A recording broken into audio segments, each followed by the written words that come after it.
In the midst of the COVID-19 crisis, emerges a refreshing piece of news for West Indies cricket. Can you imagine?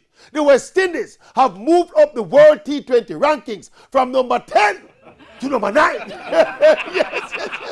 They have moved above Afghanistan, who is now down to the 10th place. And in case you all don't remember, the West Indies are defending World T20 champions, looking to defend their title if the T20 World Cup is held later this year in Australia.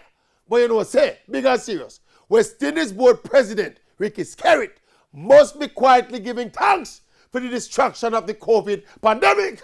Yes, because all the attention is being deflected away from the poor, ineffective, and invisible job he's doing as Cricket West Indies board president. We just passed the 1-year anniversary of his election, and just when the serious evaluation of his performance start to roll out, when people start to realize, say this man is nothing but a bag of chat, and we're beginning to ask questions of his presidency, bam! Coronavirus smash up the place. What a man, lucky! yes.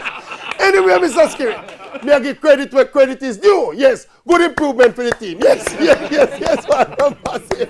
Massive improvement from 10th place to 9th place. Yes, above Afghanistan. Yes, well done, Mr. Skerritt. Well done, Mr. Skerritt. Well done.